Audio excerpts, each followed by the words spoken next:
Wait, what the Wait, what the I don't know if he had... Race QT does a Quinn 600 impressions 11 hours ago? Like, did they have to upload this as a YouTube video? Because his clips are banned in this channel. Like, I've unironically got Race QT's clips banned in this channel. How toxic is this guy? Let's find out. Let's find out. Okay, so let's see how toxic this guy is. I don't know if he has a beer right now, but he goes like this. He reads, he goes, Path of Exile Expedition Challenge Rewards. In the Expedition League, you'll be able to earn exclusive microtransactions by completing 40 new challenges. And then he starts looking at chat, and then chat's going, well, W, I'm a retard. Quit, suck my dick. Okay, I don't even read. I just skip that shit. I don't give a fuck about the MTX.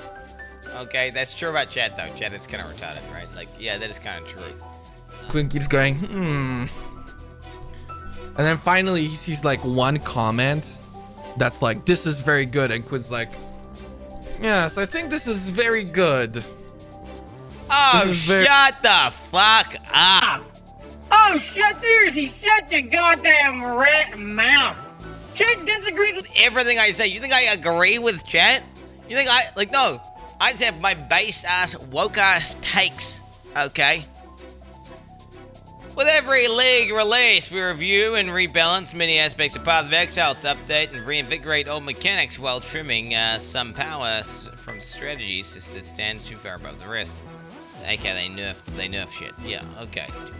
Damage multipliers between support gems have been standardized by these following rules. Oh, here we go, standardized. Fucking. So they're not even gonna just straight up remove some of these things? I figured they were gonna fundamentally rework some of the gems and completely change the way they function, like to make them less of a generic damage multiplier.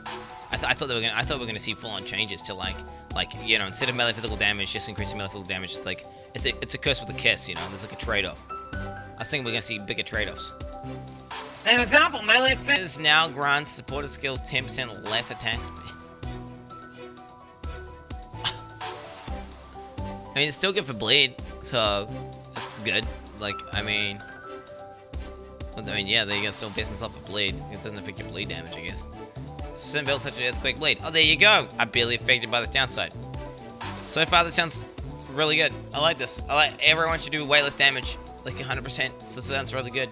And more, you know, more trade-offs means you have to be smarter about how you optimize your character, right? And you need to build characters that, like, ignore the downsides while it's only benefiting from the upsides, right? Like, you see how trap builds are going to be very powerful. I hate that. Trap builds, I think it's the worst type of builds and the worst type of gameplay in the game.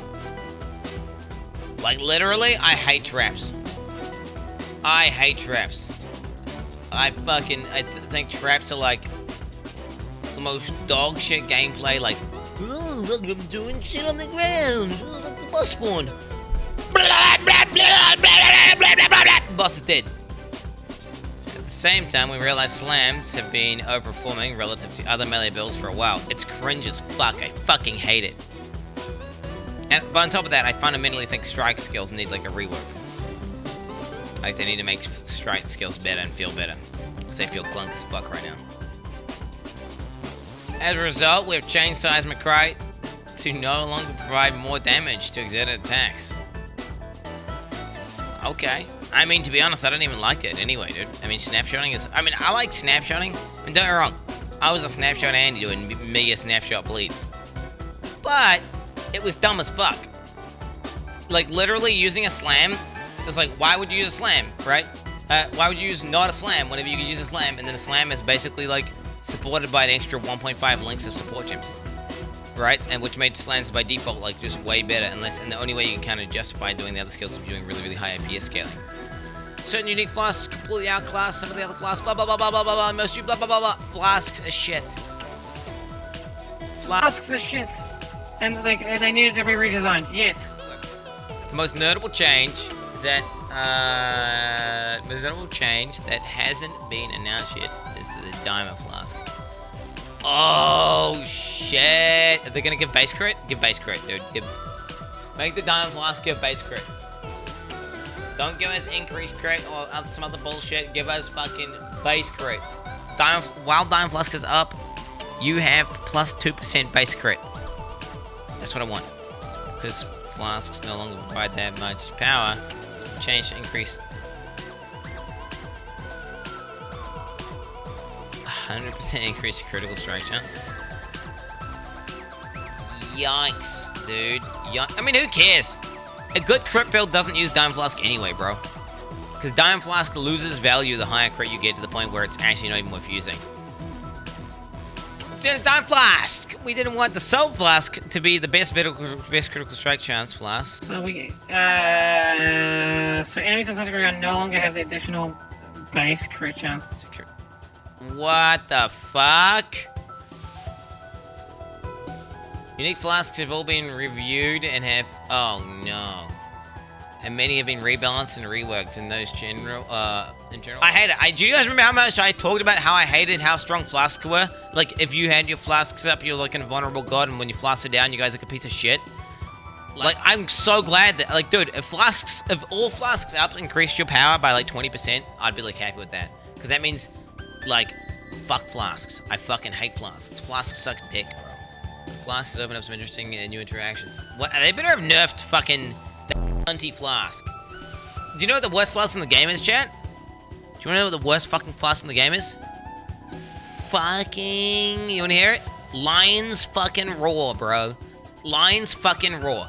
A mandatory flask that makes your gameplay objectively worse and complete cancer. Cause you're like, you have to use it. Because it's a fucking... It's like having an additional support gem. And then when you use it, it constantly knocks back the mob you're trying to hit with a fucking strike skill. So you have to go like, knock, knock, knock, knock. And then you have to like walk back to the guy. Walk to the guy. It's annoying as fuck. So not being forced into using Lion's Roar is going to be so good. I hope they fucking nerfed Lion's Roar into the ground. We've also added 45% increased flask duration to the passive tree, lowering the amount of given by the cluster jewel notables as a result. Fuck yes, fuck cluster jewels, dude. This combination of mechanics has implications with certain unique builds. Cough, soul thirst, cough. Ah, that's that stupid soul thirst, like permanent Val skill bullshit, right? Where they and then they run. You go Omega fast, right? Well, you have like one flask up, right? And then by the time you're at the end of like the aqueducts, your character's running like 500 miles per hour, right? We've made a number of changes to mechanics that predict against ailments, all ailments at once. What the fuck? Most Ascendancy skills that mitigate all ailments now provide partial or no mitigation. No way! Oh my god, no way! They better buff Raider. For example, the Raider now grants 50% chance to avoid elemental ailments while phasing instead of full ailment. What the fuck? Oh my god. The Hierophant and the Pathfinder retain some level of ailment mitigation. While the No! What the fuck? While the Inquisitor and Elementalist no longer have any at all. Oh, wow. Well, the old man build's dead to me, dude. What the fuck did I just read, bro? Poison inherently does... Do you know that I really like poison, chat? It's just like... But it was always like the shitty version of bleed. Because I like ramping. I like ramping. You didn't like that poison build, spell pigeonholed into playing assassin due to the extremely strong poison-related bonuses. Yeah, true. True, there was that one notable on Assassin that was just like, you couldn't compete with it. I relied heavily on correlated signature unique class in the late game. We reduced the power of Assassin's poison notables and to be more in line with the kind of damage increases since it usually gives. Noxious Strike no longer has plus 30% damage per time multiplier for poison and increased poison duration for each. That was the coolest one. Oh wow, they made the coolest one, shit. That was like my only reason I ever went Assassin. Poison builds are also guilty of having particularly uninteresting support of rage gems, with mostly providing a static unconditional more damage multiplier. True. Dude, add a support gem in that lets poison spread like the Pathfinder. Please. Like virulent poison or something. I don't know. Noxious spread of poison into the cock or some shit, like, you know what I'm saying? Give us like a Beano support gem. We have reworked the poison support gem to now be... Wait, we reworked the poison support gem to be called critical strike deflection support. This support provides damage every time multiplies to damaging elements from critical strikes. Ugh, it's like me used with ignites and bleeds too. Ailment thresholds. Oh shit, here we go. Oh shit, what the fuck is that on the UI? 11% shock? Oh, you can see the shock ramp now. No way. 50% shock. That's fucking cool, dude. Wait, what the fuck? That's fucking cool, dude. Now let us move the shock, like, to the right-hand side of our character. It's now much easier to apply stronger, non-damaging ailments on enemies with less damage, especially on skills less heavily supported. Also, wait, that's a massive buff to shock, dude. Also lowered the ailment threshold for particularly tough in-game encounters, such as chill and shock investment. Is worthwhile in these encounters. Is that a nerf to Elementalist, though? Is this a nerf to Elementalist? Because Elementalist has, like, the whole, like, you know, you always have this much ailment on them 24/7, regardless of how much HP they have. Like, it's just like, if it's relatively easier to shock everything. This threshold is now slightly higher than regular map bosses. Wait, their threshold is only now... Wait, what the fuck? I thought you were trying to make the game harder, GGG. What are you doing? So an in-game boss is going to be slightly harder to shock than a map boss? I mean, you can shock a map boss omega easy.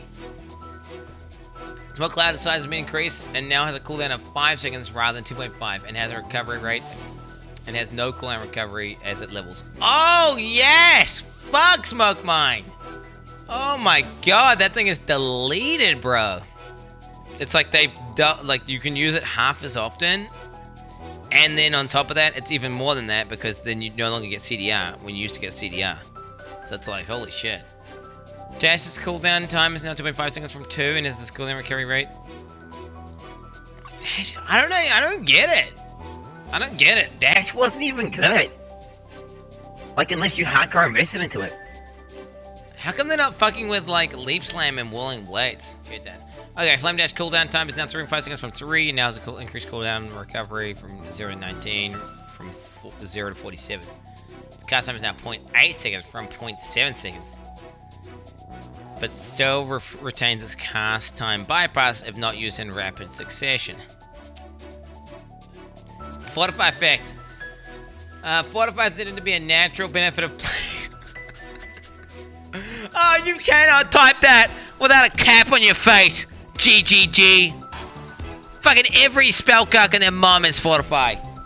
We're aiming for having 40% less damage taken from hits with Fortify, being the upper end of defensive power achievable from heavy investment. So you can't rely entirely on Fortify. Hence, all sources of Fortify effect have been reviewed, almost significantly nerfed, or replaced with something that is okay to be stacked.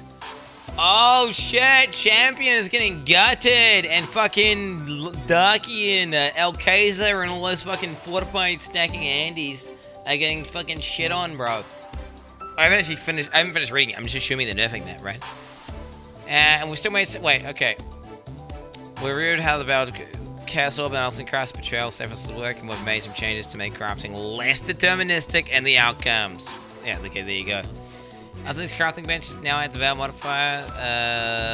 Alcin's crafting bench that now adds a Veil modifier now removes a random modifier. What the fuck? What the fuck? That sounds terrible. Cause the thing was, you would Alcing slam later on after you've got the good item, and now you would. Wait, what the fuck? And now it's like remove shit. Like, so you have your insane weapon, and now you're just gonna like remove your T1 fizz off it. Sounds terrible. Okay, buffs to underperforming skills. I'm actually super excited for this, Jack, because they're gonna be buffing the shit out of my favorite skills, because I play ethical abilities.